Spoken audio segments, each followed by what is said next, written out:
I think you better get your ass after it, okay? Like, look at Zuckerberg, Cuban, you, me. I made lots of money when I was young. I wanted to get rich young so I could enjoy shit as I was older, right? My life changed because I was an egomaniac. Baseball player, gonna be successful, decent looking dude, you know?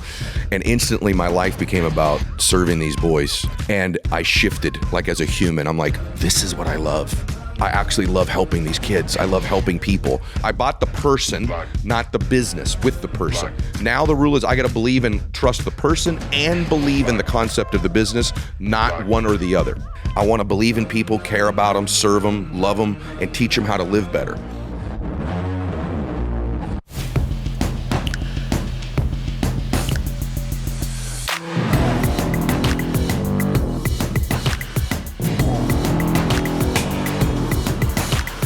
All right, guys, here we are in the Wolf Den. By the way, this is going to be probably one of your favorite podcasts that I ever do. I have a guest here. I almost hate him because he's so much like me. This guy, I researched him. I didn't know him that well. Okay, I heard of him, obviously, because everyone has. You looking at Ed Mylett. How you doing, buddy? Good, brother. But honestly, it really pisses me off because we're so much alike. And I want to start. What the fuck do we disagree on in business and life? Because I watch so many of your videos. There's so many people out there who are so full of shit. Correct. And I swear to God, like, I could almost anticipate every word, and I agree with. I want to know what we disagree on. So let's. There's got to be something that we view differently because you were so on the ball. It was crazy. Very weird you say that because I send very few people stuff on social media to my son. Right. Who's 17.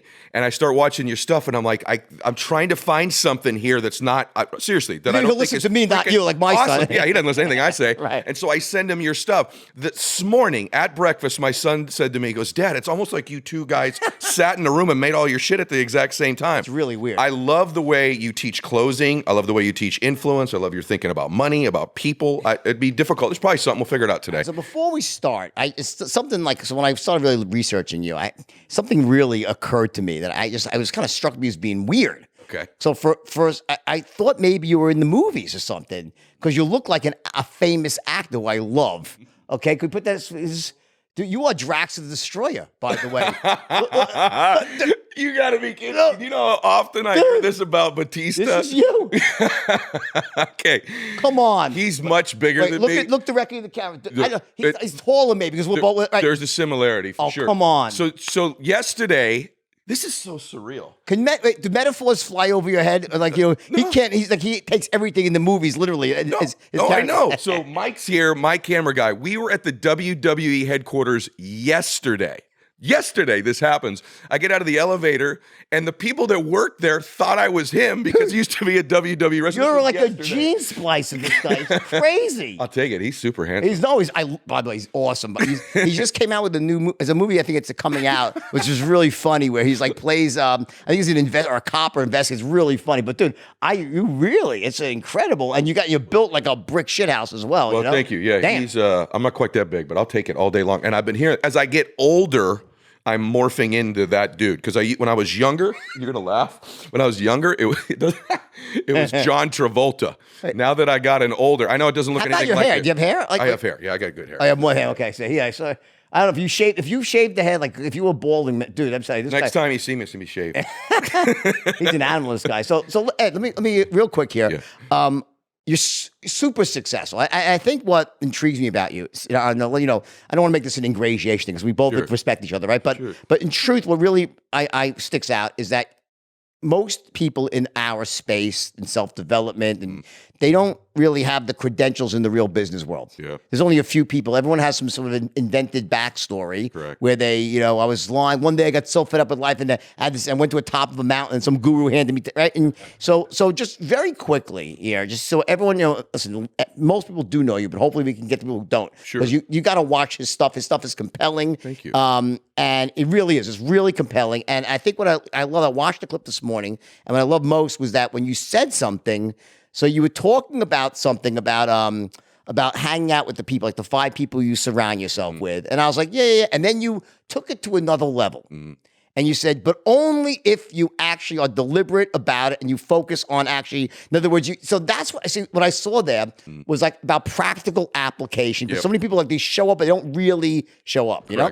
Well, you and I both know, because if you've actually accomplished something, then you could see whether there's any nuance to what someone's talking about, right? So like with the 5 people, for example, there's all these memes, who you hang around, what you got to do.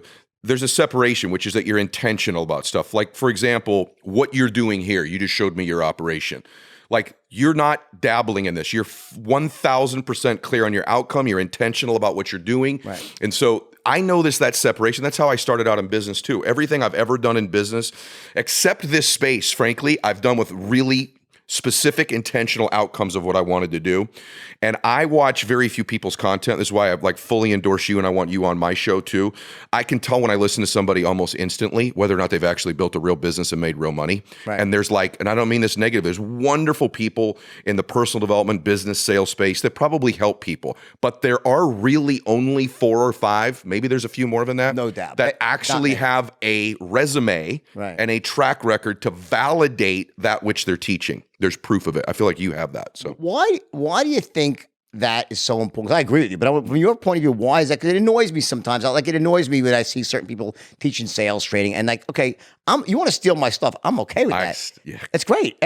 Listen, I like to credit people when I take their Me stuff. too. That's the difference. Right? I try to credit somebody. And I always do it with Bandler or Tony with too. the inner game content, right? Yep. And the thing is that a lot of people, like, they take my stuff. I don't mind when they teach it poorly. I Correct. mind, or when they use it to sort of mislead. Here's why it's a big deal. I'll just tell you straight up. You can't transfer to somebody that which you're actually not truly experiencing. So like even when you sell, when you close, you can't really transfer that belief and certain to me if you actually don't possess it about your product, right? Like, and the same thing is true with learning and teaching. If I'm going to go to a gym, I'm going to get a personal trainer. You better not be a fat ass. Right. I want a woman or a dude who looks like I want to look, right? So that if I take the steps and I model you, I get what you have. Right. I think that should be true in business too, but it's not. All right, Eddie, hold that thought just for a second here. I got to pay the bills here. You know about that, right? All right, guys, listen, another great one here. Ready? Sponsor, Vincero watches. Listen, how great does this watch look, by the way? I was skeptical at first. I admit, because listen, I've had every amazing watch out there. You name it, I've had it, all right? I wear fine watches. This watch, I mean, this is a serious look. It's heavy. It's got a great feel to it. Look at the band. I mean, honestly, this looks like a $20,000 watch. I would guess, okay, if I had to take a guess, I would say this watch is like 16, 18 grand. That's what I'd peg this at, right? You know how much this watch is?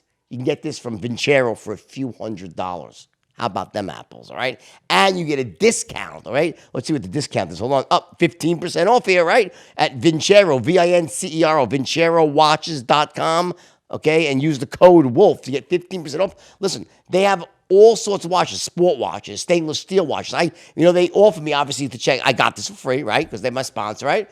I would have gladly paid for this, okay? Because it's priced so ridiculous. So, here's the thing, all right? For those of you who don't really own a fine watch, right? I've owned every fine watch, and I have a lot of them, right?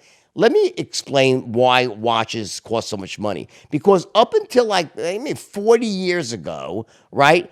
Unless you had, or 50 years ago, unless you had like a really good watch, all right? You were screwed. They didn't keep time well. Then came the whole quartz revolution, right? Where all of a sudden, a $10 watch could keep time as well as the top watchmaker in Switzerland. You get it? So that's why these old line watchmakers have such this huge, and they're amazing. I love them all. I love their brands. They're great, right? But the point was, in the olden days, in the 1800s or 1900s, you couldn't keep time without them, right? Now, this watch keeps time as well as the finest watch in the world.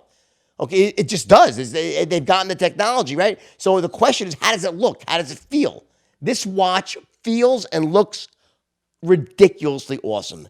It makes you feel like $1 million. You take one of these, right suit, right outfit, man, you're flying, okay? Check it out. I give at least one of these. You gotta own. You should own at least one. I honestly, you should probably have 3, but you want to have at least one, all right? Vincero Watches, Vincero Watches.com. Use the code WOLF. Trust me on this one. You're going to look great and feel great. You'll get compliments on this watch, I promise you. One of my usual sponsors, I love these guys, right? Obviously, Oracle NetSuite. All right, what can I say, right? Oracle's, multi-billion-dollar conglomerate. Larry Ellison's a genius, designs the best products, all right? awesome dude too. Here's the deal. The truth about this, all right? As a business owner, all right? Or if you're an operations manager or a CFO, CEO, whatever you are, C-suite guy makes the decisions, the biggest problem you have is your numbers, right? If you're not keeping track of your numbers are crushing you, all right? That's the bottom line. In the modern era now, okay, here's the problem that we all face. There's so many different systems that are all in their own right do a great job, right? But they're all plugins. So what happens, they don't always talk to each other the right way, and the amount of headaches you have with APIs and trying to integrate everything, oh my God, it's insane, right? Here's the deal. NetSuite, Oracle NetSuite combines all of these into one overarching system that everything is perfectly designed to communicate with each other. So you get all the massive benefits, you save money, and okay, you get that flawless performance when things are designed. A perfect metaphor here would be like an Apple computer, right? Why is it so awesome? Because there's no 84 different parts. There's one manufacturer, Oracle, one manufacturer, boom, you're done. You get it? Awesome software. I really strongly recommend NetSuite. You can't go wrong. And here's the deal. If you sign up now, they'll give you a free guide. This is really cool. 7 key strategies to grow your profits at netsuite.com/wolf. And just trust me, the man who started this company knows how to grow your profits. I think he's for like $70 billion, and he's awesome, all right? Lives a great life. So this is a great company. I'm dead serious here. The problem, if you're not facing this problem, you're not watching your numbers. There aren't systems out there that are integrated like this, that function smoothly, that give you the things that you need, not too much. It can show you what you need, what you don't need. It's an awesome product. Check it out. All right. Again, netsuite.com, and it is your /wolf. All right. Get that 7 key strategies to grow your profits. This is one you don't want to pass up. All right. And with that, let's get back to the podcast. So the vast majority of people that are teaching stuff in business right now made a business of teaching people how to do business they've not done. And it's a weak transfer. I watch guys copy my stuff all the time. It makes my kids and my wife furious when they see it. But I know there's a difference. Just like when I met you, like right when I shook your hand, I was like, there's just a difference between the real and the not real. Yeah. Sounds cheesy, but like real recognizes real. I think that most people, you're all too young for this. There used to be this commercial. Remember, is it real or is it Memorex? Yeah, right. Yeah, of course I do. I'm old enough for that. Right. Yep. You know. So no, but it's true. So what do you think though? Why do you think it is that so many people in self-development are full of shit? Like, and you're right. There are some that are they're full of shit, but they still do the right thing. That's right. But why do you think so many? Is it for the money? Is it that it's self-therapy? What do you think the reason is? Great question, because I wonder it often. I think one, it's the money. I don't think there's any reason. I love when people ask me to spend money on something that has real value, right? I don't have any problem with that at all. I think the second thing, though, is like ego. I really think people love to be important and be experts on things, but like society, like our culture, most people aren't willing to invest the time, effort, and energy to get legit at something, to get great at it in every area. So you get these knockoffs all the time. You get it in every single space. But what lasts over time is always somebody who's got a track record, always somebody who's got proof. And I'm weird. Maybe it's my background. I'm like East Coast Italian. Like Where East Coast? I'm from Boston. Okay, yeah, New York. And I know you know. So we probably hate each other's sports teams. Dude, I have a guy here who owns a gym. He's like, oh, yeah. I want all you people to come. But if someone's from Boston, they can't come to my gym. I'm like, what? I have a girl here. Rachel's from Boston. I don't think she'll be too happy. We're all good people. Like, you're one hell of a businessman. It was like A-Rod and I become good friends. A-Rod's a good friend of mine. I love him. I love him too. Yeah. But initially, it was like a huge bear because I hate the Yankees so much, right? And he's like this, you know. We have to go out there. He's a great guy. Good dude. In fact, we will do that. Yeah. But in any event, I think to answer your question, I think the reason that there's so many people out there, because there's so many naive people on social media. I think most people don't take the time to discern. The other thing people make the mistake is they're mentored by like 1,100 different people. At some point, you need to pick 1, 2, maybe 3 people and go, these are the techniques, the strategies, the thoughts I'm going to follow. When you and I were coming up, there was Tony Robbins. Right. That was really it. You know what I mean? He's like the OG of kind of personal development. There was like Jim Rohn and some other dudes. Ziegler maybe. There was Zig. There was some dudes, right? But like you didn't get the only brand really, Tony. Tony was the brand. Tony's the one that when I do my show, about every dude who's on it or woman who's on, I was like, you know who influenced me? Tony Robbins, right? We're all sort of descendants of that tree to some extent. And by the way, Zig Ziglar did for me as well. But now it's access. It's like anybody with a mic, anybody with a podcast, anybody with anything that they want to promote out there, you can get access to. And I feel bad for people because it's difficult to discern who's built the real company, who's saved real money, who's really wealthy, who can really close. So for me on my show, I try to feature the people that can do it. So I have a theory on this, right? I think that the problem is that a lot of it has to do with these people. They've mastered not the skill they're teaching, they've mastered the art of online marketing. So in other words, a guy who's teaching knitting or basketball or sales training, he might not know the first thing about sales training, but he's one hell of a marketer. He should really be teaching marketing online. By the way, because all they've done is learn how to flood the internet with content, and they are able to do that, to use marketing techniques that are powerful, and they use that to essentially position themselves as experts when they're not. So, guys, dude, just teach marketing if you want to be congruent, right? By the way, yeah, I'm thinking of a couple dudes. That's exactly what they did. You're exactly right. That's the problem, right? It's the high volume marketing that they've mastered. It's like, if I see this dude's face enough, he must be legit. Right. It's ironic. It's ironic because you're teaching something, but in reality, it's not what you're actually good at. You're actually a great marketer. Right. You're good at Facebook ads. Right. You're really good at Facebook ads. Teach people how to do Facebook ads. And it's unbelievable. Yeah. And here's the thing, in my opinion. Tell me what you think of this. My theory is that I believe that to become successful, on some level, you have to make the lie become the truth. In other words, you have to go and put yourself out there. The difference is the real people will do everything to close the knowledge gap. They actually become experts. So they put themselves out there. They talk like experts. They act like experts, right? But they will then become experts by doing the work. Boy, that's good. Because I think when we talk about kind of guys that stepped out before they were ready, I do think of me. There was a point in my life where I was kind of a fugasa, right? Like I was out there, I was out there kind of posturing and modeling. There you go. But like the person with integrity, I think goes, I got to become this to be real, right? Exactly. And to make it last long. And so I work even now, with all these people that listen to me, it would surprise people to say, what are your emotions about people following your content? You know what I feel? I feel like an obligation to get better. I feel like I have an obligation not to repeat myself from 5 years ago. I have anxiety still to this day. Am I growing? Am I improving? Am I legit enough? Am I making the impact that I want to make? It's like a thing that rings in my head probably till the day that I die. If I'm in front of people, I want to get better. So I said to my son who works for me, your son works for you too, right? Yeah. Which is great, right? Thank God, because I couldn't do this. He's the one that's the social media whiz, not me. Oh, I have no idea what I'm doing. Me too, exactly, right? He's like, just put this mic and just talk. You're great at talking, right? I'll get it online for you, right? So anyway, one thing was interesting in the beginning is that when we were growing this company in the early days, he was overwhelmed a lot. And there was this idea that you're asking me to do things that I don't really know how to do yet. And you're making and he didn't understand what I was doing. I was deliberate about it. I was making him go out of his comfort zone constantly. Yep. And a lot of people here in my company I'm pushing him out of that comfort zone, right? And when I said to one girl who got overwhelmed, I said, here's the deal. I said, just so you understand what you're feeling right now, like you don't really know what you're doing. Every single person in the world who's successful shows up to work saying, I wonder when they'll find out I don't really know what I'm doing. And you know why? Because anyone who's successful is pushing themselves out of their comfort zone. I put myself constantly in situations that I'm not comfortable because there's no way to grow. Yeah. Do you do the same thing? Same thing. And here's the thing about it. I love that you just said this. People ask me, what are the number one criteria that people have been on my show, like these max out type of achievers? Certainly you could distill it down to like 8 or 10 things, but here's one for sure. They've built the habit of constantly putting themselves in situations they're not prepared for. And the people who don't succeed at a high level are unwilling. There's like this threshold. They got this thing in their mind, the people that are average, I got to prepare. I got to be totally ready. I'm not going to.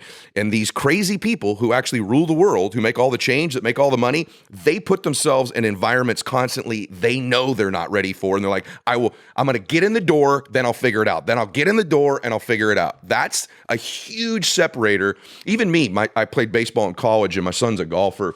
And I get these young athletes that ask me, if you could go back when you were a younger athlete in college, what would you give yourself? And I'd say, you know what? I'd give myself the belief in myself that when I get to the AA level, I get to the AAA level, I'll freaking figure it out when I get there. Because my whole career, I'm like, when are they going to figure out I'm a fluke?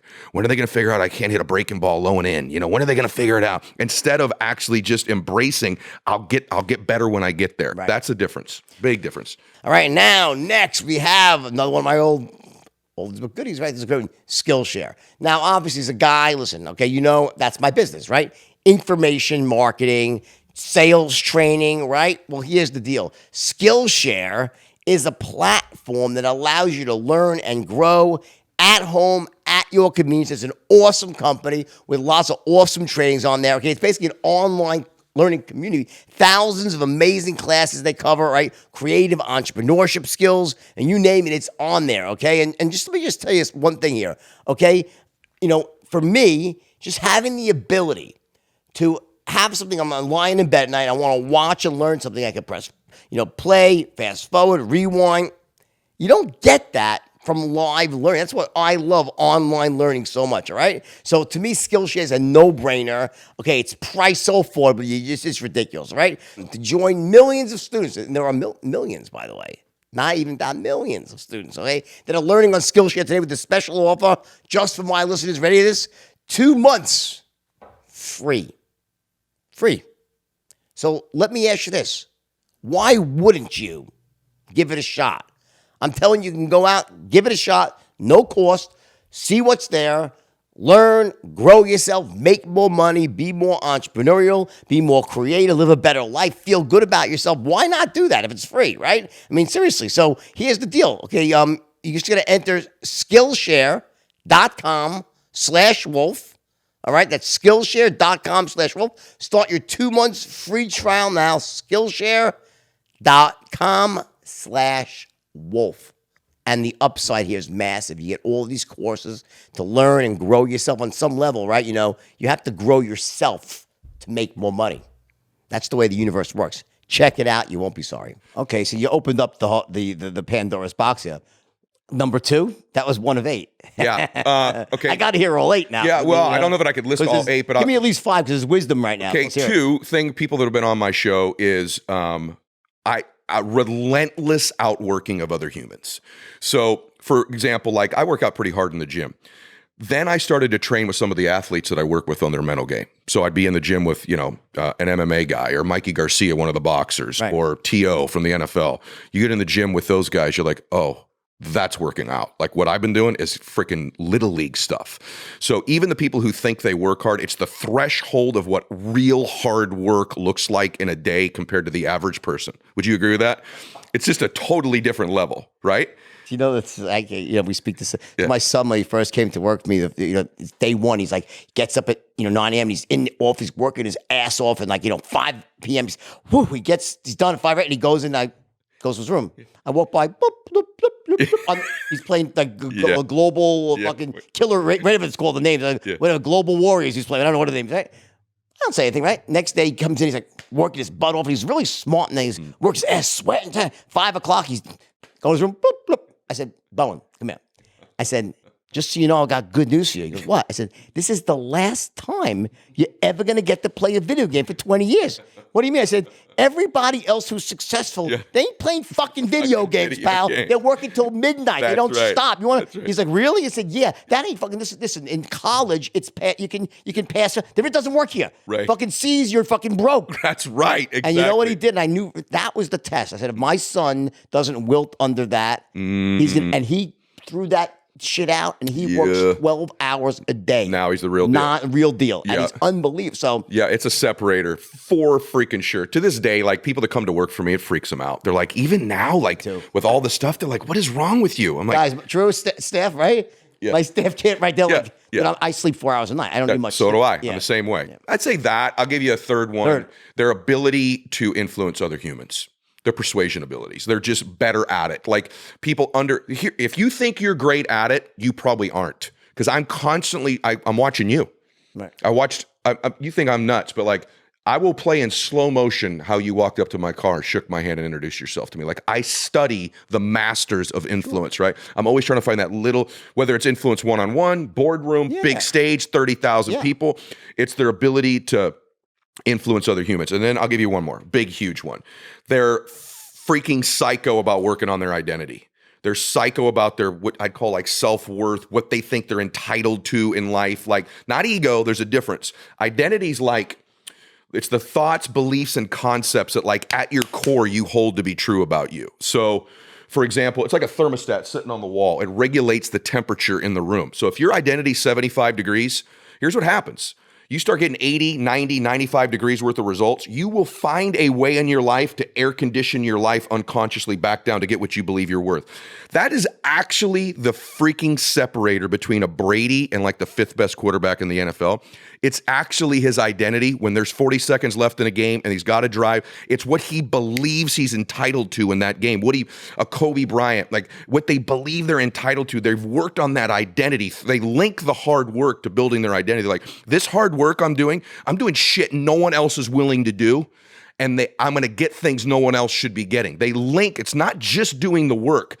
It's doing the physical work and then linking in your mind that means you get stuff other dudes don't get. You get the goodies, man, because you do stuff they won't do. And when you do that repetitively over and over and over again, you shift who you are. You shift your identity. And then all these results start coming in. It freaks people out. They're like, he's not that good. He thinks he is. He thinks he is, right? There's a linkage between this identity stuff, man, and what you're going to get out of your life. And if you don't get that fixed, by the way, the reverse is true. You could start falling apart. You've proven this. You go through difficult times in your life, right? So now things are way worse than your identity. You find a way to heat it back up and get it back again. So what's really interesting is that what you do so well is you merge in what other people would think are different disciplines of the inner game of success. You coalesce them into one cohesive unit. This is what you're doing is, I want to break down your own strategy, which is brilliant, by the way, because so I have my own metaphor for this, which is called, I'm a 4-cooler guy. I tell a story how when I was 16 years old and I went down to the beach and made my first big money. It was on New York, Jones Beach. You've probably been there, right? There's a million people there on a Sunday. And I went out of this idea. I packed up a cooler, dry Italian ices, sold it out in an hour, made $100 in 1976, 77, right? Awesome. Massive money back. It's like $500, right? So what did I do the next day?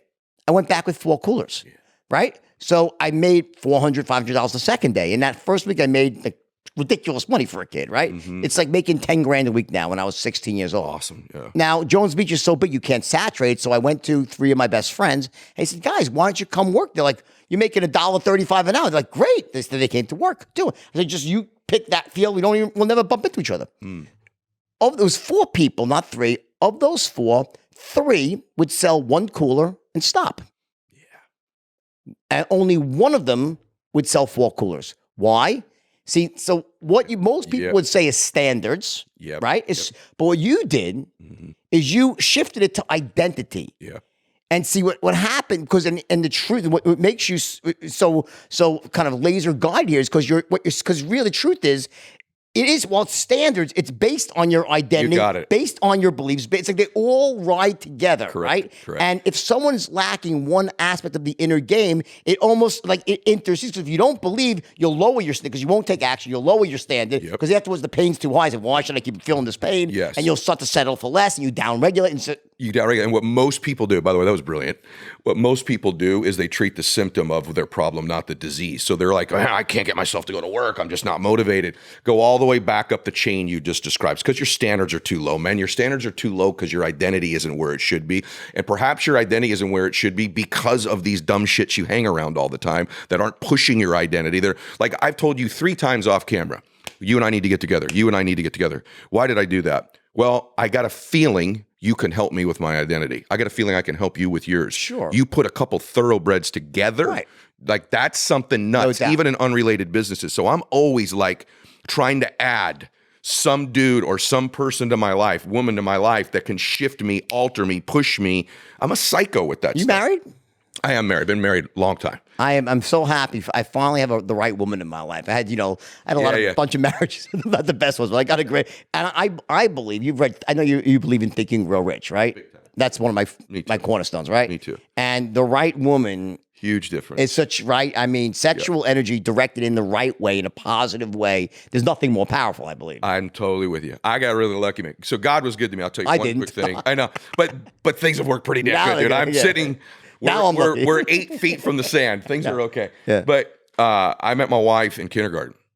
No. Yeah, brother. And I've known her all my life, basically, right? So I'm 48. I've known my wife 43 of those years. If I see a picture, if she looks like fucking Gamora, I'm gonna be freaking out. Oh, brother, she's well, yeah, we'll show you a picture. Let's see if we get a picture. I'm sure she's gorgeous. She's gorgeous. I'm sure she is. She really is. If she looks like Gamora, I'm gonna get really. I'm running out the door right now. You know. You'll have to tell me. You'll have to tell me. Yeah, so I've known her all my life. So what that's done for me, honestly, is it's kept me sort of grounded to some extent. Like, she's different than me. She doesn't really give a shit about achievement and win. Not that you don't want someone to push you. My wife too. Yeah, but it's more like I say all the time, she's easily happy. I'm like, there's got to be some shit going good for me to be happy. You know what I mean? Like, I got to be winning and achieving and progressing. She's happy if we lived in a log cabin in the middle of a field somewhere, eating off the freaking grains or something. Right. So we're just different that way. But it's balanced me off, and she's a great mom too. So wait, let me get this straight. So There she is. Oh, she's gorgeous. Yeah. Wow. But no surprise there. Thank you. Okay. So very much like my wife. Okay. Could you look back at me now? Pretty scary. Yeah. Anyway, no, beautiful woman. Anyway, if she had her on the podcast, we'd get much higher ratings with her on the podcast, I'm sure, Anyway, so how did you meet? Explain this to me. So you met her in kindergarten. Yeah. I assume you haven't been dating since then, right? No, we dated in high school. I went away to college. We both sort of did our own thing for a while, which is really good because otherwise I think maybe we'd wonder, So I was in first grade. She was in kindergarten. I'll give you a funniest story. I just had a birthday, and the couple at us, I'm not exaggerating this, okay? There's a couple at us next to the table, lesbian couple, beautiful two ladies. They were a little bit older, though, and they found out that it was my birthday. Anyway, my wife ends up telling them, hey, we met in kindergarten. Swear to God, instant response from one of the women was he the teacher? Because I look that much older than her. Like, she didn't mean to be cruel. There you go. Like, dude, so she is pretty, and I am getting old. How old is your son? My son is going to be 18. Oh, wow. Going to be 18, and he's like one kid or more than one kid? Or just... I have my boy's 18. My daughter is going to be 16 in a month. So is he in college? He's going to be going to college. He's a senior in high school. Where's he going to go to school? Do you know yet? I don't know because he's probably going to play golf. So he's getting recruited. So I can't tell the coaches. Yeah, what's his handicap? He's scratch. He's probably like a +1 now. He's a good player. Wow. Yeah, much better. Like, makes me much better than me. Yeah, me too, dude. I'm terrible. To me, golf is like a great excuse to learn how to say fuck all the time. Right. It's like the most. I play tennis a lot, but golf is really frustrating. Well, the other thing for a lot of achievers, golf's hard because it's 5-6 hours out there. They're like, I don't have the 5 or 6 hours. But I had a mentor early in my career who was a golfer. He's like, Eddie, rich men play golf. Right. I'm like, what? He goes, listen to me. Rich men play golf. And that was like the first place I started meeting like mentors. And a lot of the athletes that you see me coach that have been on my show are business people. I met them through golf. How do you know A-Rod? So it's funny. So it's a common. So I know A-Rod very well. He's a good friend of mine. Love him. Yeah. How'd you meet him? I met Alex. Alex actually reached out to me. Alex called me when he was going to be starting his podcast and said, hey, I'd like to learn best practices. Will you come meet with me and Jen and take me through it? And we just really hit it off. I love Alex. And I wish we were around each other more, but we see each other. In fact, I just was thinking about him because we just scheduled a lunch to see one another. But I met him through helping him set up his podcast. Wow, I'm taking too much credit. Helping him think through setting up his podcast. No, he's a very smart guy. Alex. Well, the thing about successful him, businessman. He's super successful. Like you probably know this too, but there's a little clue with Alex.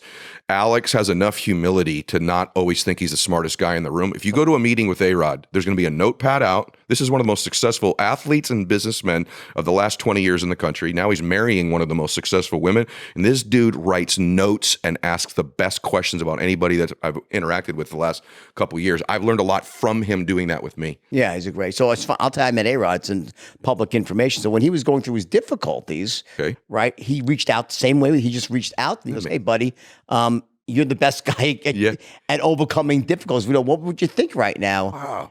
And I was like, and we met for lunch and we became friends. And whatever you told him worked because you talk about a guy who's changed his reputation. I'm so proud of him. And I said to him, because they wanted to go and do some apology. I said, just be quiet, get strong, and go hit some home runs when you come back in the game. Boy, that worked. That's all you got to do. Yeah, they loved him. Because here's what I knew. I knew the real A-Rod. He's one of the nicest, most genuine guys. So true. So I said, just don't worry. Just just do that. Just be quiet. There's nothing you can say right now while this is going on. It's just good advice. Just that, and then just work out, get strong. Yeah. I said, first I said, can you still hit on? He goes, oh, I can still hit. I said, yeah. Then you're going to be. I think he could still hit now. I know. You're going to be big. I said, you're going to be bigger than ever, more loved than ever. He was like, really? I said, just trust me. And then he called me up after. He goes, dude, you were right. You know? I love seeing that good things have happened to a good person. Yeah, he's a good guy. He really is. Really wonderful. Misunderstood in the early days. Yeah. But you really know him. He's unbelievable. I think he's gotten, like I have, probably you have. I'm like more comfortable with myself as I get older. I've watched Alex since I've known him more and more just be comfortable in his own skin and be more willing to just be himself in front of the camera and with other people. He's not as buttoned up, I don't think, as when he played. And there's just this wonderful soul underneath there that everybody now gets to see. Yeah. So we'll definitely get together next week. We'll go up for lunch or something, dinner. All right. So let's go back on. Okay. Here's the two of us together. I think we owe it to everyone to talk about success. Okay. All right. And I want to know your take on like people like your son. He's 18, right? Mm-hmm. He's maybe he'll be a professional, maybe he won't. But like the average kid right now. 18, let's look 18 to 25. The world, it's a brave new world, right? Yeah. What would you do? Okay. I don't mean so much the industry, but like, what would you, in the sense, like, what are the steps that you would take? Mm-hmm. You got to give me like just a 5-step process for any human being that wanted to go out there and to live a great life. Yeah. What's like step one? Step one, well, let's go to the young person first. One of my real big frustrations with social media, and there's some good people again, but they keep telling all these young guys like, hey, don't worry about your 20s. Just enjoy your 20s or your 30s. You're so young. You've got forever, right? Like that's a prevailing message. I think that's horrible. Like when I look at you, well, I'm 7 years old. I'm at the golf course selling sodas. I had an auto detailing. I had a baseball course. Like I think your 20s matter big time. Oh my God, yeah. I think you better get your ass after it, okay? Like look at Zuckerberg, Cuban, you, me. I made lots of money when I was young. I wanted to get rich young so I could enjoy shit as I was older, right? So the first thing is disregard anybody who tells you your 20s don't matter. That's just absolutely not true. Those are the formative years. You become really who you are. They're the big years. Yeah. And these things now that we all carry in our pockets, right? These things now allow a person of any age to get rich in business. The access to information, to reach other people, to collaborate, etc. So here's some steps. One, I take a look at my giftedness, not what I like, not just what my passions are. Because look, I'm really passionate about baseball. I love baseball. I love golf. I'm no good at it. Right? So this whole thing of like, just follow your passion. Bullshit. Come on, man. What like, a joke. I'm passionate. Like when I was single, I liked women. I couldn't make money, right? Like, so the passion play, let's set that aside for a second. Thank God you believe. Exactly. I just don't buy that. So what are some of what's your giftedness though? Like what are some, I believe every human being's kind of born with a few. It could be your math skills, communication, your looks, your nurturing ability, your concern, your relentlessness, your passion, your hard work, your intensity, your engineering capacity, problem solving.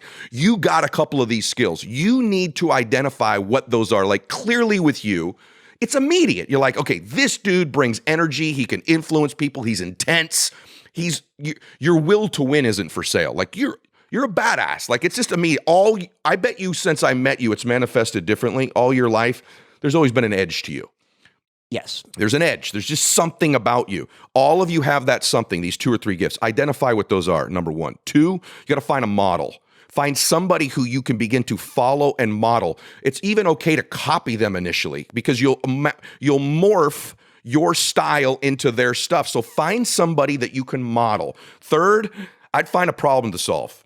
Okay, like the people get rich solving people's problems. So what's a problem that these gifts you have could help solve for other people? 4, you better get good at persuasion and closing. If you can't persuade and close, there's no business that I'm aware of where that doesn't matter, period. 5, you better do something on social media in this day and age. There's not a business that exists that cannot benefit from social media. Social media is your business card. It's almost like this. You don't know when it's going to help you. Okay, so for you and I, it's obvious why it helps. But you see these guys with these DUI billboards like on the freeway. You hear their ads all the time. Why is that billboard there? It's not like immediately I'm going to have a DUI and call the guy. Right. They're in my consciousness all the time. And when I get the DUI, I call so-and-so lawyer, right? At a minimum, that's what social media is for you. The next thing is, I'll give you the big one that I'm learning. I think business now is more about collaboration than ever. You got to find little pockets of people to collaborate, to grow your social media, to grow your contacts, to give you referrals, to network with, to share information, ideas, and clients with. I'd be collaborating with them. And then the one big thing I've noticed for people that, by the way, you got to own a business. You got to work for yourself. The people that live around you here, that live where I live at the beach or own jets, like all that stuff, I don't have people that get a W-2 that live around me. There are no W-2s. Like they're not even doctors anymore. Check that off the list, right? You better own something that you can control. And then the big thing for me is that you need to stick with what you're doing, but you better be willing to course correct over time. People conflate this. They're like, I can never quit. And they just keep doing the same wrong shit over and over and over again until they're bankrupt. Make course corrections, make adjustments, listen to people. If it's not working, evolve your strategy to some extent, right? And then I would pick a mentor. I'd get a mentor. I'd get somebody that I can talk through that has been further down the road than me, that can take me through these steps. It saved me tons of time having people that walked me through their previous steps. So that'd be some of it. Right, so I don't disagree with one single thing you said. I think everything is 100% right. Let me ask you another question. So I have nothing to add. Okay. No, okay. you're I mean, there's other things Tons to of fill other in, things, but no, right. but I agree with every single thing you said. All right. Here's a question I have. I want to ask you another question. I want to hear your thoughts, not my thoughts. Right. Okay. In my opinion, to really be successful in business, and I think what a lot of people miss that are young, is they don't understand the importance of integrating the old world with the new world. In other words, for someone like me, I was born at a time where there was not social media, there was no internet, it wasn't based on that. You had to go old-fashioned marketing, telemarketing, door-to-door, advertising on TV, radio, newspapers, whatever else, door knocking, door knockers. I mean, you know all the stuff we did right back in the day, right? And also the ability to then take that and actually leverage that to get in front of someone face-to-face or on the phone to speak to people versus this sort of newfangled way of doing business, which is if I just get so good at marketing online that I never have to speak to another human being. And I think that when you see the people who are really doing well, they were able to somehow put those two worlds together. They merged the ability it's about learning how to be a real business person in the old sense of the word with the new sense. What are your thoughts on that? Billion% agree. So I have a group of people that pay me pretty good to coach them. And when I first gathered this group of people, they are all so incredibly reliant on what I'd call like the cheap, which is the social media, internet way of marketing a business. Right. You're so vulnerable. You're so vulnerable if you're just reliant on Facebook ads or YouTube ads or your social marketing. And I'm going to say something to you too. In every business I have, I'm an investor in a chip company. I'm an investor in a needleless injection business right now. It doesn't matter what business I'm in. I'm kitchen sinking every fucking thing I do. Excuse my language, right? I think on this show that. No, it's okay. You right? can curse as much as you fucking want. So I fucking kitchen sink it. So if it's knocking doors, one of my most successful guys in my coaching group, his whole business is predicated on knocking doors. The whole entire thing. So I think it is old and new marketing. Because the new marketing does not force you to develop the skills that'll keep you a sustainable business, the communication skills, the boardroom skills, the closing skills, the hitting people from other angles. And just for me, I'm tired of internet marketing.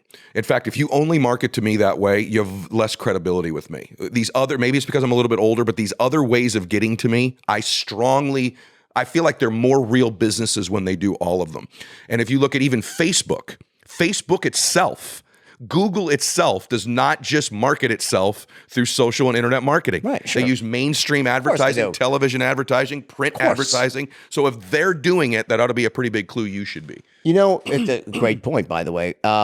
So here's like what I think happens. I think that people go into that internet marketing world, right, social media world, and they have this a false belief that if they get just so good at it, they can avoid having to really deal with the other side of the equation. Like, what do you do? Like, for instance, okay, to me, like a really sustainable strategy, I don't think there's any better way to generate leads than online. Yep. It's just incredible. Yep. You know, I do it myself. It's cost effective. And, you know, back in the old days, we say, you know, I spend $1,000 on advertising and only 10% of it, only 10% works. Yep. The problem is I don't know which 10%. That was the old marketing. Yep. But now, Yep. you know. You know. Because it's very much tracked, measured, monitored, right? And collated. It's very powerful. So you have this ability to use online to gather leads and also to bring people into a certain level. But to me, the bigger money to really get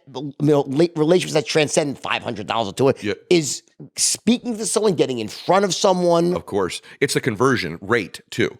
So what's happened is because everything's internet marketing right now, people have accepted these horrible conversion rates on their leads.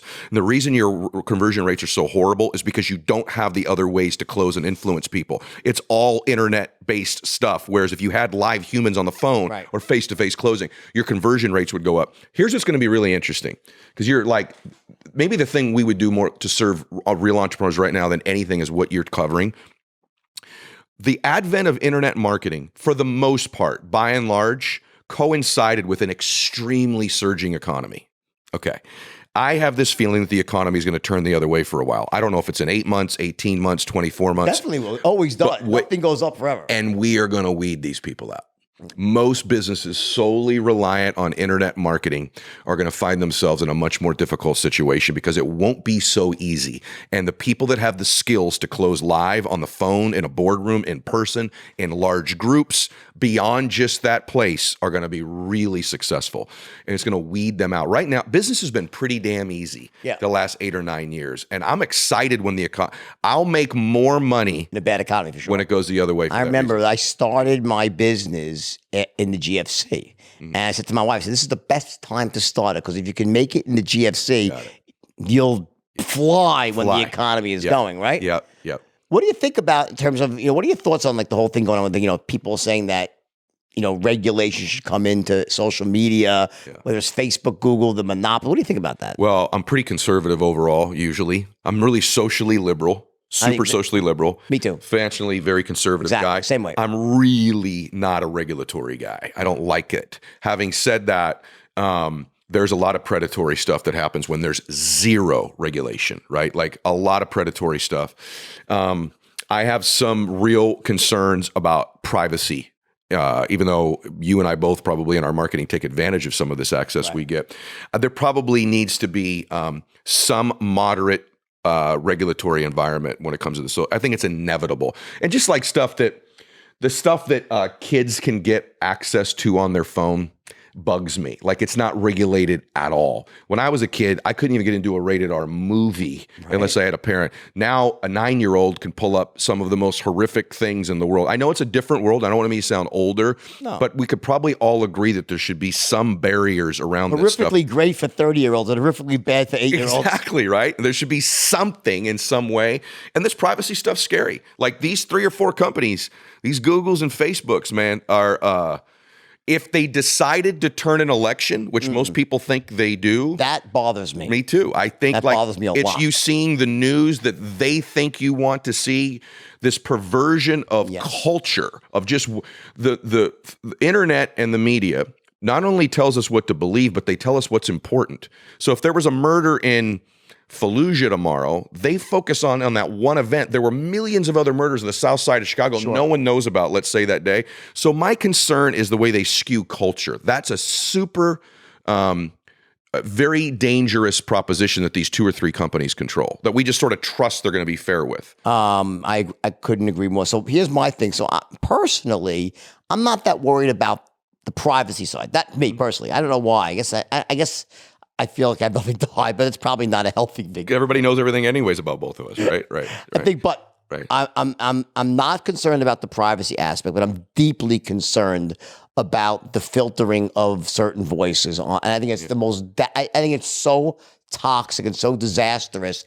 I can't imagine how the government is allowing it to happen. That's it shocks me. It's scary. Well, the reason is that the people that right now, the media likes it because their slanted viewpoint is the one that's being skewed. But when that changes and goes the other direction, people are going to be very unhappy. So they got to do something with that. So this. It's funny. There's a great story. I am responsible, believe it or not, for this whole internet as it is. Okay, I got to hear this. It's a great story. So I sued my company. We sued a place that was called Prodigy /CompuServe back in the early 90s. Remember CompuServe? Sure. And we won a massive lawsuit with a huge verdict, a huge 9-figure verdict, because someone wrote something negative about my company. And we won. Yeah.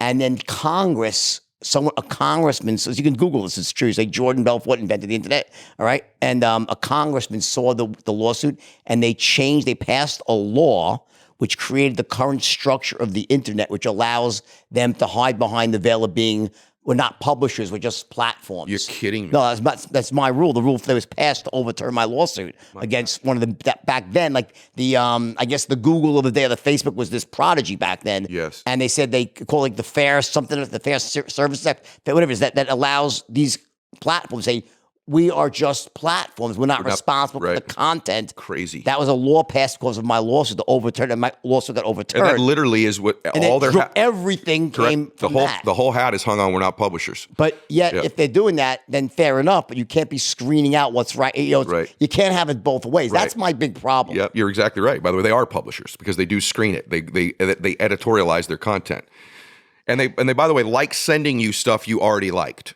And here's the other. That's dangerous. That's the other side. So this idea that I think the algorithm is so fucked up that see what happens, you end up in an echo chamber. Correct. Because you click on conservative things or liberal things, so they show you more of what you like. So you start to think everybody agrees with you. Don't you? And you get end that? up. It's like this vicious. It's like standards reversing on it, or like limiting beliefs. So you're like getting this cubby hole. Like everyone is so right. It's reinforcing the limiting belief thousands of times. Over. Unbelievable. By the way, I love how you think, because I was just saying to somebody the other day, I can't believe, especially when it comes to politics, when I speak to somebody, regardless of what their opinion is, they think everybody thinks what they're saying, and they say it in such a way. I want my news feed to be balanced. I want to see liberal. Every day I watch Fox. I read the New York Times. I watch MS. I watch because I want to know. So do I. I love being in my house because my wife's pretty concerned. She's like, "Why are you watching Rachel Maddow?" I want to know what they're saying. Yes. I want to know what they're thinking. My wife is concerned. My wife is more conservative than yours. I promise you that. Okay. She's a total libertarian through and through. You know, and she's on. You know, she's got our weapon. She's ready. She ain't. You know, she's ready. No to one's roll. taking her. She's ready to go. Okay. Yeah, same with mine. But the point is that, and it's interesting because it doesn't surprise me for a lot of reasons. But the thing is that this idea that if you click on something, we want to show you only that. That's like that's so insane when you think about it. Well, it makes you a publisher, by the way, is what it does. You are publishing. It puts people. I even saw my own wife right after when the elections were happening, the Trump and the whole thing, right? And she's very pro-Trump. I voted for Trump, right? And people know that's public, right? I don't love everything he does. I'm just like you. I'm very socially liberal, and I'm very fiscally conservative, right? So, but the point is that there was a time I noticed even her views were starting to become almost exact. And then she's whoa. She caught herself. She goes, "Oh my God, I got to skate off some of the algorithms." She even fell into it. Then she realized very quickly. She's very educated, and she realized. Then she rounds out her views. Imagine what that does when you're younger. It's unbelievable, right? Imagine. I mean, at least when you're in your 40s or 50s, you've had other thoughts. But when this starts when you're 15, 16, 18 years old, I mean, you're indoctrinated. Let me just tell you, I think the biggest disaster out there right now is the infiltration of our educational institutions by these ultra liberal voices, libtard voices. So do I. And I saw it with my own children. They go into college and they get virtually brainwashed into thinking the world exists of safe spaces and snowflakes and these and listen. Dude, I grew up in the most liberal house. I'm liberal. I'm liberal. So am I. My views are all. I don't care. God, you marry everyone. I don't care anything about that. Me too. Liberal parents. And it really bothers me about the Republicans. I think they got it so wrong. They do. They're on the wrong side of this whole thing. How can you be for small government and then have the government dictate all these things in your personal life? Exactly. Right? You idiots. You got it completely wrong. Can't you just wake up and fucking stop? Exactly. The Bible Belt ain't voting for the Democrats. You still got them anyway. You already have them. I know. I'm with you 100%. It's funny that you say that because I'm 100%. Right? It's crazy. Yeah. So because the Republic, they were on the wrong side. Yeah, you're for small government only when it comes to money. But I watched the debates of the Democrats. It scared me. Well, come on, man. What the fuck? Like I've never talked about this on my show, but I'm with you. I watched that debate and I went, and I'm not kidding you. Like, I'm a really liberal guy.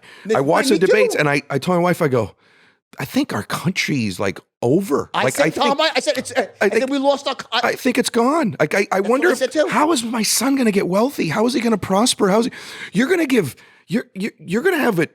Let me get this straight. By the way, I've had people on my show. I'm for figuring out a way to legalize people that are here, all kinds of stuff, right? Like, me too. I'm very much for it. I mean, me too. I'm for amnesty. It's a horrible thing to say, right? Let them go serve a few years in the military. Right? Become fucking citizens. We'll find a way, right? I've had people on my show that are I've featured stories of people who even came here illegally and have prospered. So I'm right there, man.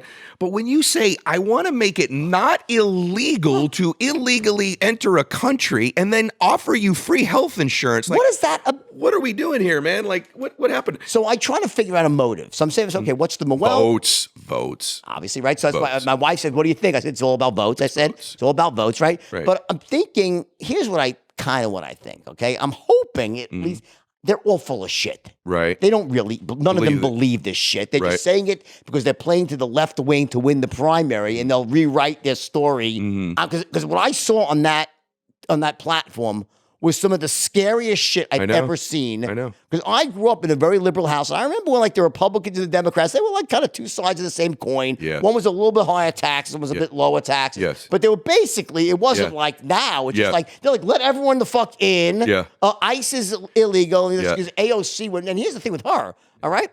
She actually says some smart. I know. Every once in a while, she'll come out with a smart comment. Like that shit out of her mouth. Yeah, it's like freaking insane. Right, insane. The world's not going to end in 10 years. 12 years. 12 years, right. But I'm with you too. Like, I just watched a video of Obama from about 5 years ago, and he was asked a question in the interview, which is, what do we do with these children when they at the border and they may get separated from their parents? And the president said, well, it's very simple. That wouldn't happen if you wouldn't bring them here illegally. Don't bring them here until it's legal. Now, he could get away with saying that. If Trump said that, right? And by the way, there's a whole bunch of stuff with our president that I'm not a fan of. Like, and my big problem, he says some stupid shit. Right, like, and not everybody that comes across our border. I'm living in Southern California most of my life. The vast majority of people that have come to our country have come here to work, to contribute, to make a difference, are good families. They're not criminals and rapists. I hate when he goes down that road. It's stupid. I hate it, and it doesn't need to be said. But they should still come legally. They should be a way for them to come legally, not illegal. Well, the big thing is that we have to know who's coming across the border, because the modern day threat, terrorism-wise, may be an airplane going into a building, but it's more likely someone taking a dirty bomb across our border. It's more like someone coming in and doing something really dangerous that they brought across the border. We need to know who these people are. Almost everybody agrees with that. But I do worry. The reason I think we're important is that my biggest concern is that people begin to think they can't win in this country, that they can't prosper, they can't start a business, they can't succeed, and they decide that it's just better to get everybody's paper graded with a C. Let's just do socialism. You study really hard and get an A, I don't and get a D, we'll all get a C. And I do feel like these people that are out there on social media, myself, you, other people that are saying you can win, you can prosper, go for it in this society, compete and win, are some extent the last bastion of hope for entrepreneurs. Right. You can't simultaneously be an entrepreneur and be for socialism. Right. You just can't. You're either a capitalist or you're not. I'm not saying that capitalism shouldn't be regulated, there shouldn't be governors. The biggest thing I'd love to fix in our country, if I could find a way to do it, is not tax people and give that money to other people. Wages are so low in this country for working people. Like, they've been suppressed. We've got to come to a national agreement of some type of how to wage. Look, 40 years ago, a middle-class person could raise their family. You're reading my mind, but keep going. I'll tell you what my head was. My dad is a middle-class guy, lower middle class even. But you know what? He worked a job. My mother could stay home with our children. They could have a decent home. We had a good holiday. We'd go on a decent vacation. We had a decent life. Now, a working family, very difficult, almost impossible in California to own a home after taxes, after what it costs. So we got to find a way to raise wages. And this suppression of wages has caused people to go, screw it, just tax these rich people. I can't win because of this. You're discriminating against me. All of that's to some extent true, but it's magnified because people are like, this isn't fair, man. I work hard. I busted my ass. I'm not saying I should be a millionaire, but I ought to have something decent for my family. That's the part where I'm on the liberal side big time. I just don't like their answer. What were you going to say? Well, two things. So what I was going to say was that when I asked you the question, I was thinking to myself, you said something about, your fear for this country, right? I travel extensively around the world, right? And an interesting case would be something like Australia. Where compared to the U.S., they're relatively socialist, but they're a capitalist. They're a capitalist society, but if you actually have been there and spend time, a lot of things there lean much more heavily towards socialism in the sense that healthcare, minimum wage is much higher, much higher. Yep. And that's the big. For instance, there, I think the minimum wage is over $20 an hour. Like, everyone makes more money there. Yep. Everyone also has their own self-directed super fund. They automatically, and I think it's 9% or something, goes into they self-direct. Their answer to Social Security, right? But the big thing that worries me is not so much the taxes, and I think that high taxes are bad. And I'll tell you why. I for a different reason. I think because they waste the fucking money. And if they could, if in a pure world, if you could tax the money and then distribute it without it all being lost in the process of distributing it, it would be great. But every bureaucracy cannibalizes the bulk of what they tax. You get it? And historically, it's not even the fault of the U.S. It's everywhere. It's everywhere. It's just that's how humans are, right? It doesn't work when you try to tax because in theory, yes, right, but the bureaucracy eats it up, right? Same thing when people try to raise money by phone for charity. All the fucking money's being taken by the people raising money. So true. Biggest scam ever, right? Yeah. So, but here's my fear: is not even so much that we lose our country with taxes or people lose hope. Is that in Australia, what you have is something called the tall poppy syndrome. Okay. So what that is that while in the United States, at least for now, we respect the entrepreneur, we respect success. We look at that person and say, wow, if you drive a nice car because you worked really hard, people say, oh, wow, look at that beautiful car. In Australia, it's the opposite. So because of the socialist ideal there, it's frowned upon.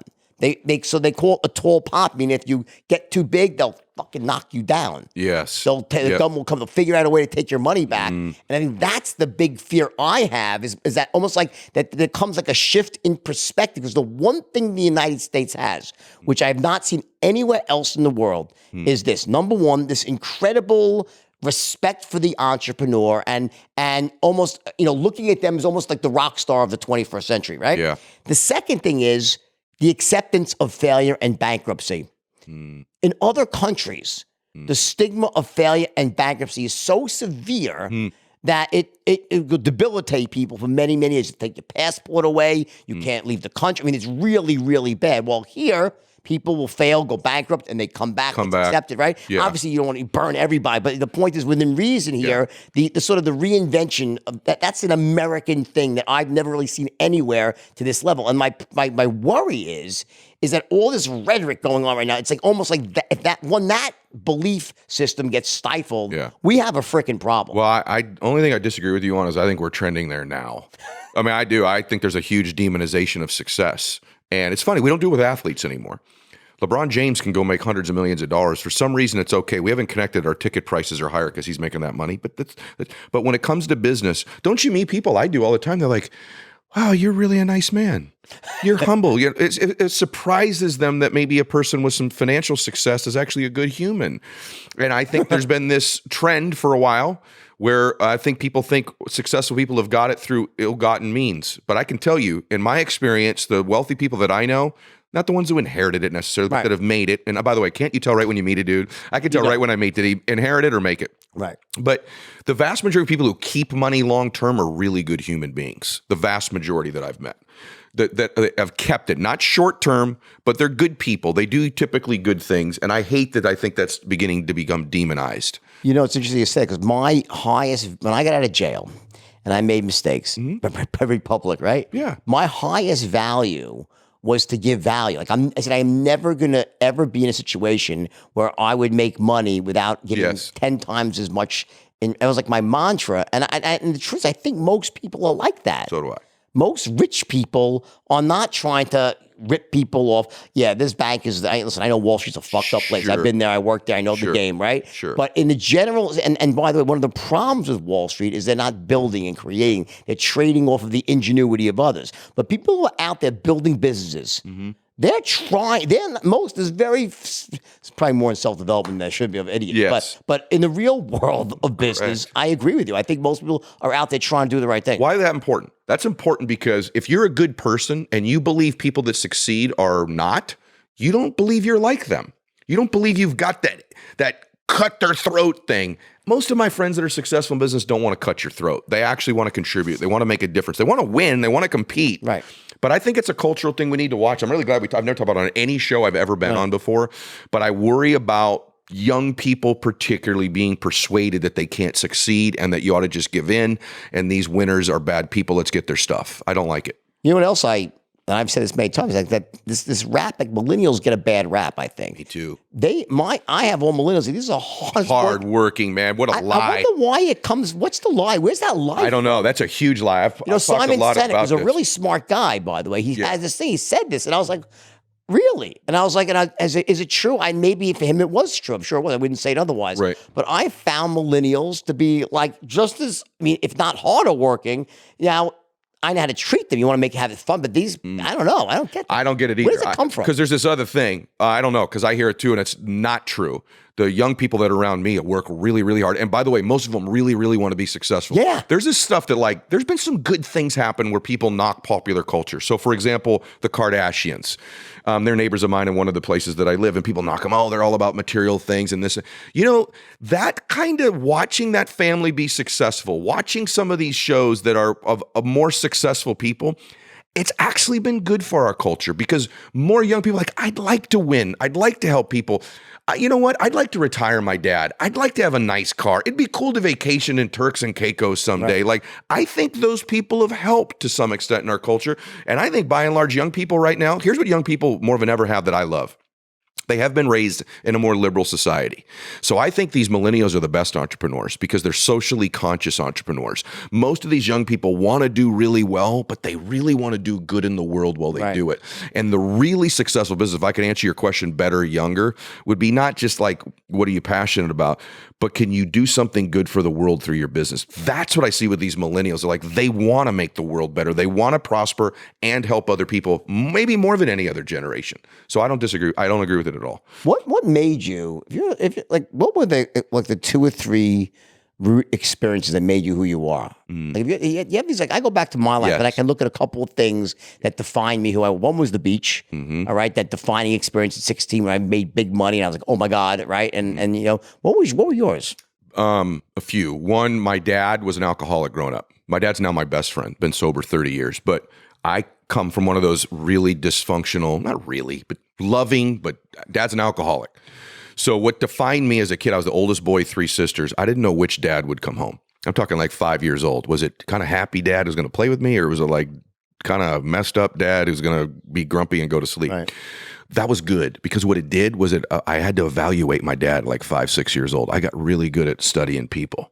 There's everything happens for you, not to you. That's a great meme. Here's a perfect example. Alcoholic dad. What was good about that is I'd have to learn to assess him, right? And it grew me up earlier. So that was a defining moment, having that dad. Baseball ended for me. Here's the biggest defining moment of my business career. I was unemployed, loser, dad and mom's house, sleeping on the couch. My dad gets sober. He comes home from an AA meeting. He goes, hey, I got you a fucking job. You're going. I'm like, what is it? He goes, you don't get to choose, right? You need to start paying for this place. So anyway, he goes, it's McKinley Home for Boys. I said, what is it? He goes, I don't know. Go there. It's in San Dimas. Next morning, I show up there. Hi, I'm Eddie Mylett. I'm here for the job. They're like, what fucking job? I'm like, I don't know. My dad sent me here. And they're like, well, you don't just show up. You know, who's hiring you? I go, Tim? They're like, there's 100 Tims here. What McKinley is it's a group home campus. It's an orphanage of boys. So there's all these cottages, hundreds of boys, all wards of the court. All were either molested by family, parents are dead or incarcerated. So they're like, well, freaking come back when you know what the job is. I get to the door and I go, I don't know his last name, but I think he's an alcoholic because he was with my dad last night. They're like, oh, drunk Tim, Cottage 8. And I go over to Cottage 8 and defining moment of my life, brother. Honestly, like God had his hand somewhere on this. I open the door and there's these 10 boys. They're all 8 to 10 years old. They got these eyes, man. Any kid who grew up with any dysfunction, their eyes are a little different. They just want to be loved, man. They just want I just got chills. They just want some security. They want someone to believe in them and care about them. They've never had that. I walk in and I'm that guy. Like within an instant, I'm taking them to school. I'm there Christmas Day when they open presents. I'm their big brother and their dad. I'm 21 years old. Right. And I lived with these little boys for 2 years. My life changed because I was an egomaniac, baseball player, going to be successful, decent looking dude, you know, right. And instantly my life became about serving these boys. And I shifted like as a human. I'm like, this is what I love. I actually love helping these kids. I love helping people. And then my financial business came along part-time when I worked there and I built that thing up. But I actually went into business with this thing like, I want to believe in people, care about them, serve them, love them, and teach them how to live better. Now I'm 48. I do exactly what I did with these 8-year-old boys with grown men and women now. The people that I coach, that I mentor, they want someone to love them, care about them, believe in them, and teach them how to live better. It's the same exact. I got chills again. Tell me about the coaching. What you do exactly? Well, it depends on who it's with. It started out where I had become a speaker. So through Success in Business, I'm on these stages. Then some CEO will bring you in and speak to his company, and it kind of took off. Then some of them were like, that thing you talked about with the reticular activating system in your brain, like, what is that? How's that work? And I'm like, well, we could sit down. I could show you. And then they're like, you got to talk to our sales team. You got to talk to our guys. And then that led to making a lot of money. Then I'm living in neighborhoods with all these athletes. And then I won't say a name, but the quarterback would go, how does that RAS thing work like with football? Right. Or making a putt? Mm-hmm. And it started to coach. And then you got to talk to this guy. You got to meet this dude. So it's morphed into, I work with a lot of athletes on their mental game, not just positive thinking, but their psychology, their ability to find an open receiver, their ability to get in state to make a putt, which is then transferred into entertainers and business people on business strategy, coaching, peak performance. And so I've had the good fortune of working with people in politics and business, in sports, very high level people, helping them guide their mental game. And then they'd refer me to people to speak and coach. That's how social media started. And then now it's the coolest thing is, for me now, kind of stuff I've only done with really high achievers, I now do with people who want to be high achievers. And so I do that now with, people that are starting out businesses all the way to really successful 7-figure earner type people. It's my favorite thing. It's the same thing though I did with the kids, except just the strategies are different. So what's the lowest level?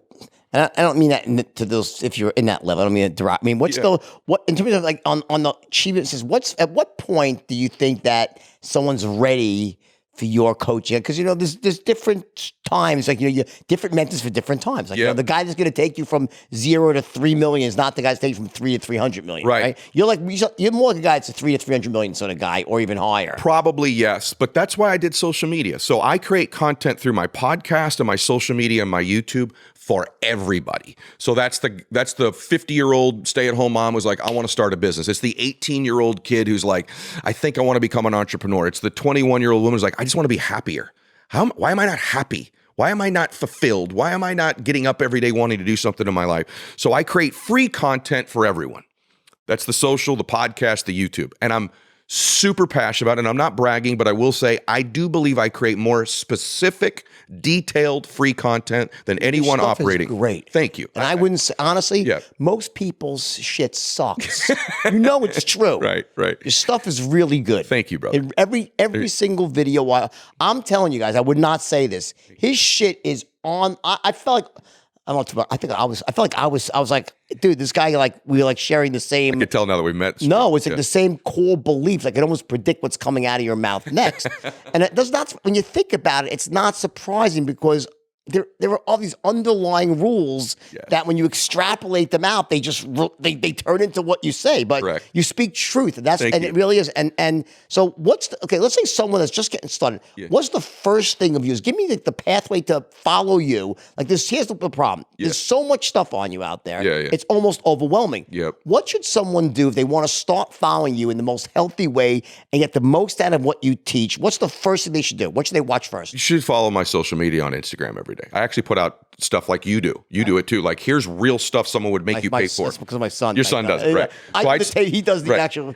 I'd say my Instagram and then my podcast. If you go to iTunes, subscribe, find Ed Mylett or YouTube, and I'd start out with one audio. It's an audio. It's not on video. I have an audio called Unlocking Your Success Code. It's old. It's like 4 years old. I'd start with that. That's the first one I'd start with. I think it'll help you. And then in terms of like, I'm talking on a daily week. So Instagram is daily, so right? Instagram's daily, podcast twice a week, YouTube 3 times a week. Okay. That's where I'd go. Then I have a coaching program that I do with Andy Frisella. Okay. That's a few $100s a month. You're virtually in a group with me. We only release it a couple times a year. We just closed it. It'll open again in October. But that's a 3 times a month actual live Zoom call with me where I teach content specific and I actually do Q&A so you can ask direct questions. That's that group. Then that's called the Arete Accelerator. Then I have another group that's called a few $100s a month. A few $100 a month. Then I have one called the Arete Syndicate, and that is $65,000 a year. And those people meet with me live. We do 3 live events a year. it's limited to 150 people or fewer. Right. I bring in guest speakers. I'm going to bring you in, but I brought in the Wozniaks. I brought in Robert O'Neill killed Bin Laden. I brought in Coach Urban Meyer. I bring in guest mentors on specific topics. That group's pretty exclusive. And then the stuff that I do beyond that are one-on-one or with athletes, we don't need to talk about what that costs for this group. Yeah, sure. Got it. Yeah. So it starts with definitely listen to your podcast each week, getting your Instagram, follow you on Instagram. Yes. And then if you like more than that, go to aratesyndicate.com. I think that the committed people will go for the cut. To me, that's where you really. So every week you're on the. What is it? Explain what happens. It's a live Zoom call for an hour, 3 times a month. Plus, I'm in the Facebook group posting content constantly as well. It's myself or Andy Frisella in that group, and it's detailed lessons. Like I'm doing one tonight, and the one tonight I think I'm doing tonight is actually on. Tonight is on.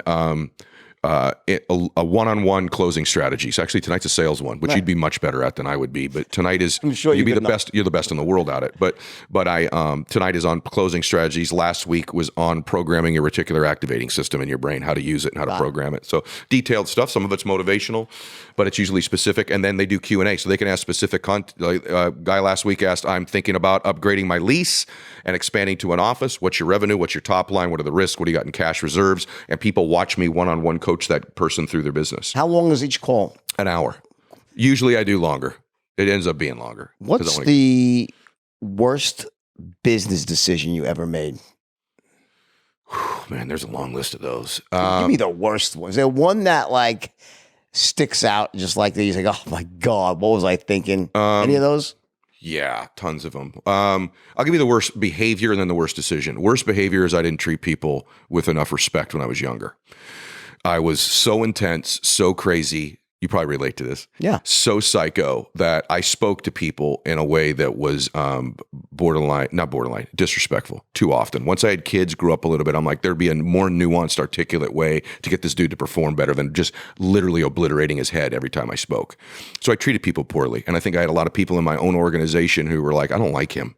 I respect him, but I do not like this dude. What was your first big success? Financial services business, a big one. Quickly explain. Give me a quick 30-second explanation. Well, middle income financial services, 40, 50,000 agents it ended up growing to. The company was eventually sold to a company called Aegon and Transamerica. But in that business, I was a nut, dude.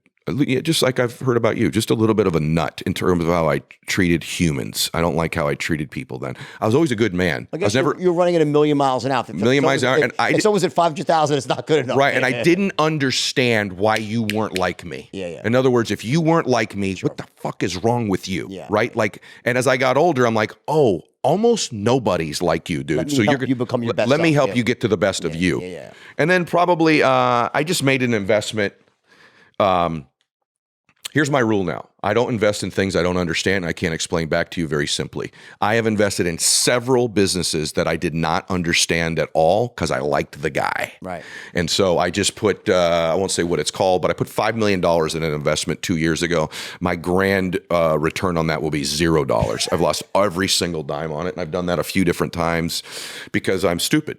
I buy into people sometimes, and I need to buy into the person and the product in the company, not just the person. Right. So I've had people, by the way, even people with track records that have been good eventually can lose, right? And so I went winner, winner, winner. I bought on the chicken dinner and I lost, right? So I bought the person, not the business with the person. Now the rule is I got to believe and trust the person and believe in the concept of the business, not one or the other. And so I've also invested in businesses where I believed in the concept, didn't really feel good about the person, and I lost on those too. So those are the dumbest things I've done. Best decision you ever made? Best decision I ever made is who I married. Me too. There you go. All right, I want to ask you one last. I could talk to you all day, buddy, but I want to come on your podcast. I cannot wait. All right, well, so next couple weeks I'll make it down. It's close enough, right?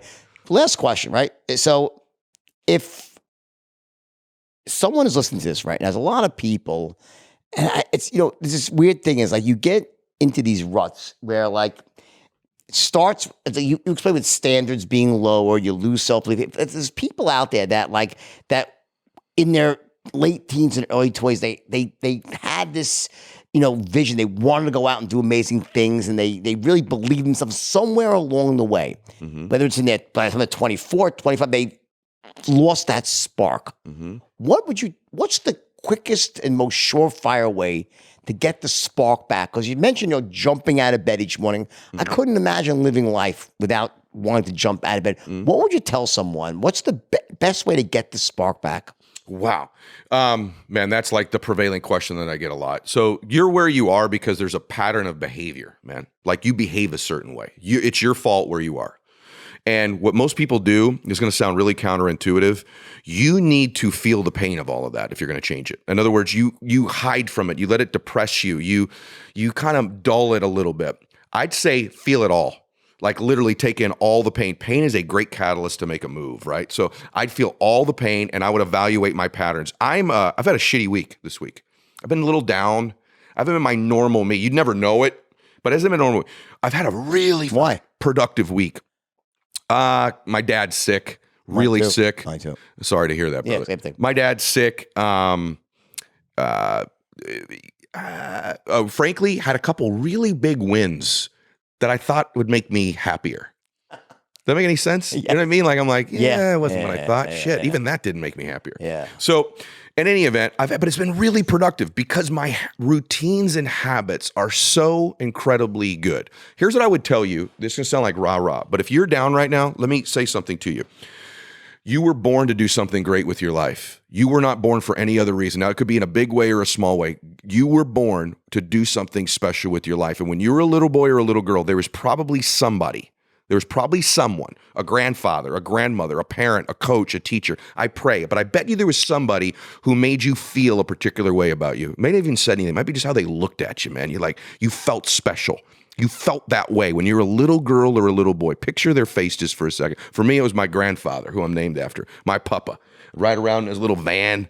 Just, you're awesome. You're a champion. He just made me feel special, right? As I got older, that feeling went away because the rest of the world didn't make me feel that way. I want you to picture the face of that person who made you feel that way. I don't care if it was your mom. They could be gone now, right? Okay, let me tell you something about them. Okay, they were right.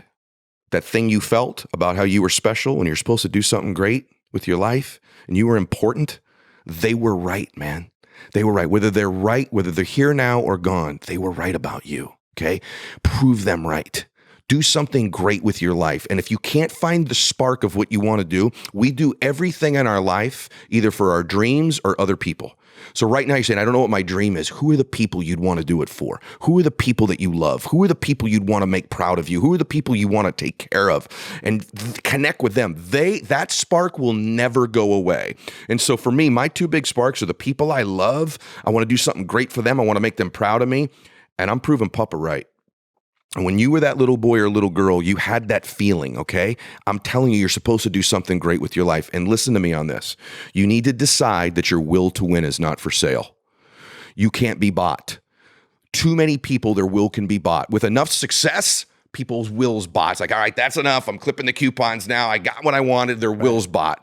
Failure steals will. So a lot of people, when they start to get lost, they go bankrupt, they have a divorce, things set them back. Their will to win gets bought, man. They sell out. They sell the fuck out. They just quit, okay? And the reason you're willing to do that, because you think you're just selling you out.